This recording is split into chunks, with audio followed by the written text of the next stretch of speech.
अस्सलामुअलैकुम। बहुत हो चुका। नवाज शरीफ से मज़ाकरात नहीं किए जाएंगे, बल्कि वो जिस हद तक जा सकते हैं चले जाएं। एस्टेब्लिशमेंट का मुस्लिम लीग नून को कोरा जवाब। नवाज शरीफ के पांव उखड़ गए।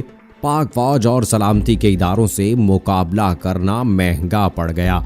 नवाज शरीफ की एस्टेब्लिशमेंट से सुलह कराने वाले भी परेशान हो गए। इत्तेहादी जमातों ने वजीर आज़म इमरान खान पर अपने भरपूर एतमाद का इजहार कर दिया। इमरान खान मुल्की मसाइल हल करने की सलाहियत रखते हैं। MQM, GDA, फंक्शनल लीग और दीगर इत्तेहादी जमातों का इजहार ख्याल। मुस्लिम लीग काफ के हुकूमत से तहफ़्फ़ुज़ात ज़ोहराना तकरीब में शरीक ना हो सकी। दोस्तों, ये हैं हमारे आज के मौज़ूआत जिन पर हम बात करेंगे, लेकिन वीडियो में आगे बढ़ने से पहले आपसे गुजारिश है कि अगर आपने अभी तक हमारा चैनल अपनी दुनिया TV सब्सक्राइब नहीं किया है तो अभी सब्सक्राइब करें। साथ में बेल आइकॉन को जरूर प्रेस करें ताकि लेटेस्ट अपलोड होने वाली हमारी वीडियोस का नोटिफिकेशन आपको बर वक्त मिलता रहे। वीडियो को लाइक करें, शेयर करें अपने दोस्तों के साथ और कमेंट बॉक्स में पाकिस्तान जिंदाबाद, पाक फौज जिंदाबाद, ISI के गुमनाम हीरोज को सलाम और कश्मीर बनेगा पाकिस्तान का नारा जरूर कमेंट कीजिएगा। दोस्तों, वजीर आज़म इमरान खान ने जब से इक़्तिदार संभाला है, इन बड़े मसाइल का सामना है। इन मसाइल में खास तौर पर मुआशी मसाइल बहुत अहम हैं। साबका हुकूमतों ने मुल्क चलाने के लिए जो कर्जे लिए, उनकी इकसात पर अरबों रुपए खर्च किए जा रहे हैं। इमरान खान ने इक़्तिदार संभालने के बाद चीन, सऊदी अरब और दीगर दोस्त मुल्कों से इमदाद हासिल की। फिर जिन मुल्कों के कर्जे फौरी तौर पर अदा करने थे, इनसे वक्त भी मांग लिया, जबकि फौरी कर्जों की अदायगी के लिए मुल्क में टैक्स के निजाम को बेहतर बनाकर रेवेन्यू इकट्ठा किया गया। इसी तरह डैम बनाओ फंड्स की रकम को भी मुल्की मईशत को दुरुस्त सिमत पर डालने के लिए खर्च किया। इमरान खान ने वजीर आज़म सेक्रेटेरिएट और दीगर ऐवानों के अखराजात कम किए, सादगी इख्तियार करने की हिदायत की, खुद मेज पर बैठकर फराइज अदा करना शुरू किए और हर मामले पर नजर रखने का सिलसिला शुरू किया। इमरान खान की हुकूमत को इस वक्त सबसे बड़ा मसला माफिया से निपटने का है। वजीर आज़म इस हवाले से बहुत पेचीदा सूरत हाल से गुजर रहे हैं, क्योंकि साबका हुकूमतों के दौर में माफिया इस कदर मजबूत हो चुका है कि अगर इस पर हाथ डाला जाता है तो वो मार्केट से अपनी मसनूआत उठा लेता है और हुकूमत से बात मनवाने तक मसनूआत को मार्केट में नहीं बेचता। इसकी वाज़ेह मिसाल चीनी और आटा की है।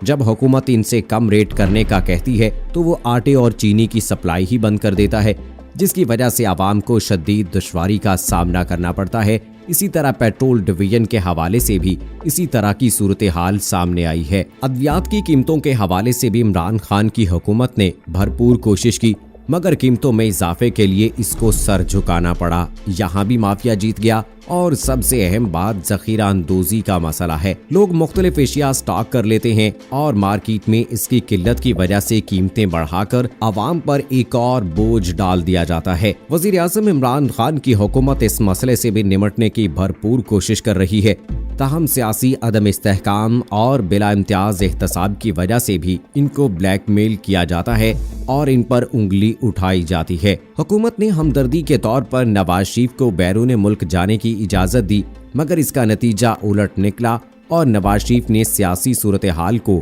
मजीद पेचीदा बनाने और मुल्क में अफरा तफरी के लिए इदारों से मुकाबला करना शुरू कर दिया और इनको सरेआम ललकारा जाने लगा। इस तरह मुआशी मसाइल के साथ साथ हुकूमत को सियासी मसाइल का भी सामना है। वजीर आज़म ने इस सियासी कशीदगी को कम करने के लिए अपनी इत्तेहादी जमातों को ज़ोहराने पर बुला लिया। ज़ोहराना तकरीब में MQM, GDA, फंक्शनल लीग और दीगर तंजीमों ने शिरकत की, जबकि BNP और मुस्लिम लीग काफ शरीक ना हो सकी, क्योंकि मुस्लिम लीग काफ को हुकूमत से कुछ तहफ़्फ़ुज़ात दरकार हैं, जबकि BNP अपोजिशन का साथ दे रही है। इस ज़ोहराना तकरीब में वफाकी हुकूमत की इत्तेहादी जमातों ने वजीर आज़म इमरान खान से इजहार यकजहती का ऐलान कर दिया। इत्तेहादी जमातों के रहनुमाओं ने कहा कि इत्तेहादी होने के नाते हुकूमत के साथ खड़े हैं। वजीर आज़म इमरान खान महंगाई खत्म करने समेत तमाम मसाइल हल करने की सलाहियत रखते हैं। ज़ोहराने में MQM, GDA और BAP के रहनुमाओं ने शिरकत की, ताहम मुस्लिम लीग काफ और BNP ने वजीर आज़म के ज़ोहराने में शिरकत नहीं की। BNP के सरबराह इस वक्त हुकूमत के धड़े से निकलकर अपोजिशन के साथ हैं, जबकि काफ लीग की हुकूमत पर तहफ़्फ़ुज़ात हाल बरकरार हैं, जिसके बायस काफ लीग ने ज़ोहराने में शिरकत नहीं की। मुस्लिम लीग काफ के ज़ोहराने में शिरकत न करने पर काफ लीग के मरकजी रहनुमा चौधरी मोने सलाही ने कहा कि हमारा तहरीक इंसाफ से इत्तेहाद वोट की हद तक है, हमारा मुआहदा हुकूमत के साथ खाना खाने का नहीं है। ज़ोहरानी में MQM और GDA ने सिंध हुकूमत से मुताल्लिक तहफ़्फ़ुज़ात का इजहार किया। सिंध की ब्यूरोक्रेसी वफाकी मंसूबों को भी पीपल्स पार्टी की मर्जी से चला रही है। सिंध के हर महकमे में सिर्फ पीपल्स पार्टी का कंट्रोल है। वफाक के मंसूबों में मुंतखब अरकान पार्लियामेंट को नजरअंदाज करना मुनासिब नहीं। MQM ने कराची ट्रांसफॉर्मेशन प्लान पर अमल दरामद से मुताल्लिक तहफ़्फ़ुज़ात का इजहार किया। MQM अरकान ने कहा कि कराची ट्रांसफॉर्मेशन प्लान पर काम इंतहाई सुस्त रवि का शिकार है। सिंध हुकूमत के अदम ताउन की वजह से कराची की आवाम मुतासिर हो रहे हैं। एहसास प्रोग्राम और बैतुल माल में भी सिंध हुकूमत मनपसंद अफराद को नवाज रही है, जबकि सिंध हुकूमत हमारे हलकों के मसाइल को जानबूझकर नजरअंदाज कर रही है। इजलास में मुस्लिम लीग फंक्शनल की जानिब से भी तहफ़्फ़ुज़ात का इजहार किया गया। दोस्तों, दूसरी तरफ मुस्लिम लीग नून के वो रहनुमा जो एस्टेब्लिशमेंट और हुकूमत से मुज़ाकरात के ख्वाहिशमंद हैं, उन्होंने नवाज शरीफ को सीज फायर की हिदायत की, जबकि दूसरी तरफ एस्टेब्लिशमेंट से भी नरमी बरतने की दरख्वास्त की, जिसका जवाब आ गया और एस्टेब्लिशमेंट ने नवाज शरीफ और मुस्लिम लीग नून से मुज़ाकरात करने से साफ इनकार कर दिया है। इस हवाले से सीनियर सहाफ़ी और तज्ज़ियाकार साबिर शाकिर का कहना है कि नून लीग की तरफ से एक दरख्वास्त की गई कि हम नवाज शरीफ को समझाते हैं, आप भी थोड़ी नरमी पैदा कीजिए क्योंकि हम बातचीत के लिए तैयार हैं। इस मकसद के लिए एक बराह रास्त मुलाकात की जाए, मगर हुकूमत और एस्टेब्लिशमेंट ने फैसला कर लिया है कि अब किसी किस्म की कोई बात नहीं होगी। ये अब जिस हद तक जा सकते हैं चले जाएं, देखते हैं ये कहां तक जाते हैं। उनका कहना था कि मुस्लिम लीग नून की तरफ से बैरूनी अनासर के साथ मिलकर एक हिकमत अमली बनाई गई, जिनमें कुछ अंदरूनी स्पॉट फिक्सर भी शामिल थे, जिसके नतीजे में यकदम एक यलगार की गई, जिसकी वजह से उनका ख्याल था कि एक अवामी लहर उठेगी जिसका ये लोग फायदा उठाएंगे, जिसकी वजह से वो उनके पास आएंगे और मामला तय किए जाएंगे।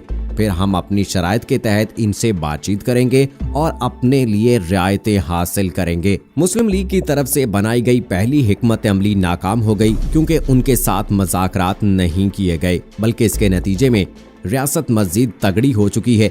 अस्करी और सिविल क़यादत के माबैन कुर्बत मजीद बढ़ गई है।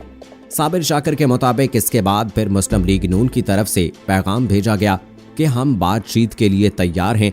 इस मकसद के लिए एक बराह रास्त मुलाकात की जाए, जिसके सिलसिले में एक दरख्वास्त भी की गई कि हम नवाज शरीफ को समझाते हैं, आप भी थोड़ी नरमी पैदा कीजिए, ये सारा मुल्क हमारा है, हमने मिलकर ही इसे आगे लेकर बढ़ना है। खबर ये चलाई गई कि सलमान शहबाज के जरिए बातचीत का दरवाजा खुल गया, हालांकि उनकी तरफ से खुद बातचीत की कोशिश की गई, जिसके लिए ख्वाजा आसिफ दोबारा मैदान में उतरे और एक रिटायर्ड साहब से मुलाकात की, जिनसे वो अक्सर मिलते रहते हैं। इसके बाद शाहिद खाकानाबासी से भी कहा गया कि दूसरे फरीक का जायजा लें। सो दोस्तों, ये थी अब तक की लेटेस्ट अपडेट्स। मुझे अगली वीडियो तक इजाजत दीजिए। फी अमानिल्लाह।